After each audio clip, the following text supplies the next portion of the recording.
On today's show, we look at EPOS4Patients. It's a special guide dedicated to patients and produced in collaboration with patients as part of EPOS 2020, the European position paper on rhinosinusitis and nasal polyps. This is EUFOREA News, broadcasting around the world from London.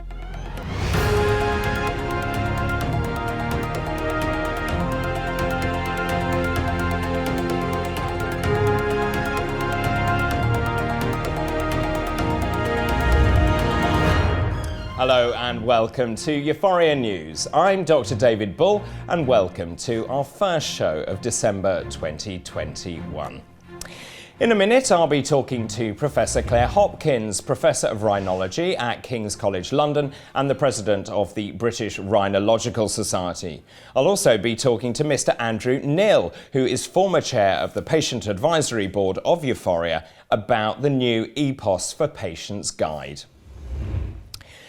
EPOS 2020 is the fourth and most recent version of the European position paper on rhinosinusitis and nasal polyps, which was first published in 2005. It aims to provide the most up-to-date, scientifically robust information on the topic. The guidelines offer evidence-based recommendations and care pathways for acute and chronic rhinosinusitis in both adults and children. But management of these diseases from the patient's perspective is a very important part of EPOS 2020. So, for the first time, a separate supplement dedicated to and in collaboration with patients called EPOS4Patients has been produced.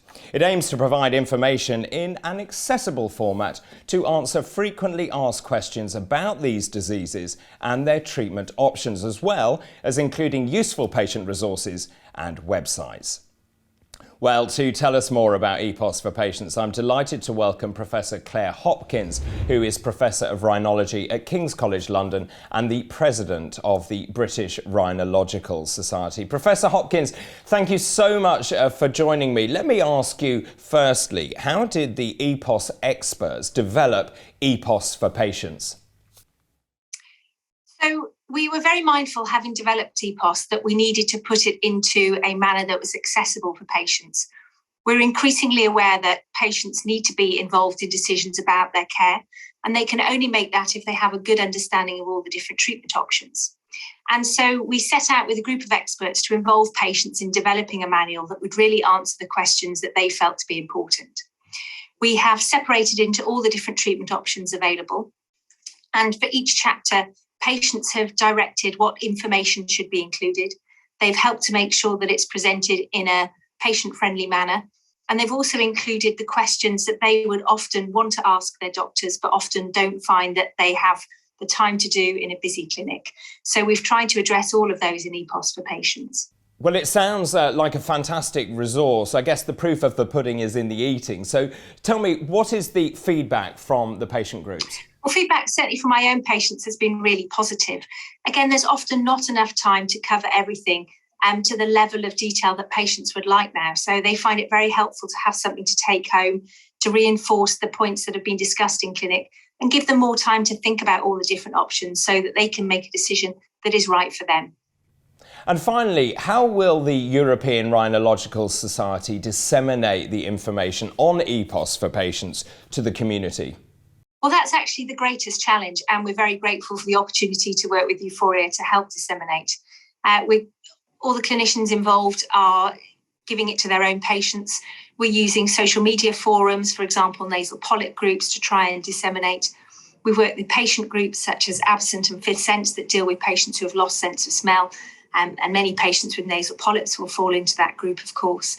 But we need to get the information more accessible to more people. So we're exploring other forums with which to do that. So certainly social media, patient groups, and beyond, really. Well, thank you very much indeed, Professor Claire Hopkins. Thanks for your time. Bye-bye. Well, joining me now is Mr. Andrew Knill, who is former chair of the Patient Advisory Board of EUFOREA. Andrew, thank you very much indeed for joining me. Let me start by asking you, why is it important to have a document like EPOS4Patients? Yeah, thanks very much. I'm actually, I'm a chronic rhinosinusitis patient myself, and I sat on the committee that created the EPOS guidelines. And to give you an idea, they're 500 pages long. And even though it's a really useful document, it's not particularly accessible from a patient point of view. We know that there's patient interest in the document. Even the other week, I had an email from a lady in Italy who was a patient who'd gone to the document herself to find out what her treatment options were. So we know that there was interest in it from a patient point of view, but we wanted to make it more concise and more accessible. So we cut this down to about 60 pages, but then also kind of adapted the language so it was more patient friendly, and also made sure that the content in it reflected the questions that we get asked from a patient point of view. And it's important because patients are asking these questions, that there isn't enough information out there, and something like EPOS4Patients is going to help answer, I think, a lot of questions that people have. I mean, that's quite a task that you went through, to go from 500 pages down to 60 and also change the language. I assume you believe that this will then benefit patients because, as you say, you're giving information in a way they understand, and they will have more understanding of their own condition.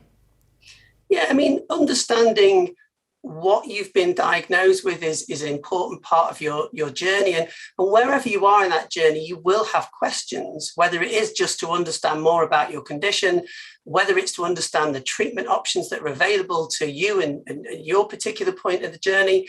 And also another great thing that EPOS4Patients can do is to signpost patients towards other sources of information where they might need sort of further support about smell loss or particular conditions like Samter's triad. So that's where I think it really kind of fills a gap that was needed to be filled.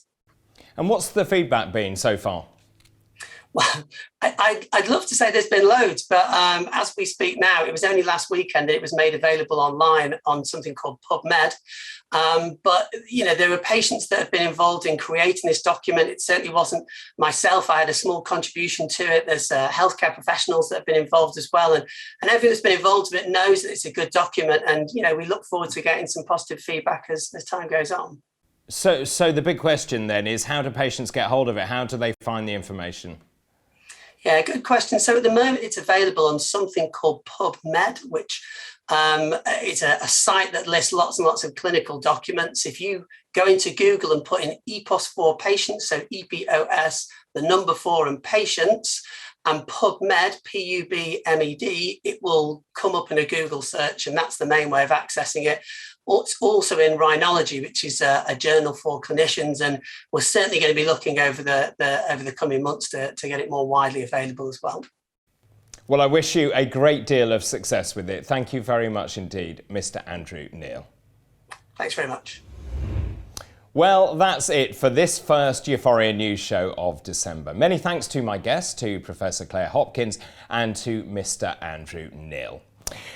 Now, you can find more information about EUFOREA and also register for the EUFOREA meetings on the euforea.eu website, where you can also sign up to receive the latest news via email. And don't forget to follow us on Twitter for all the latest news and information. The address for that is @EUFOREA. But until next time, from all of us here, a very goodbye.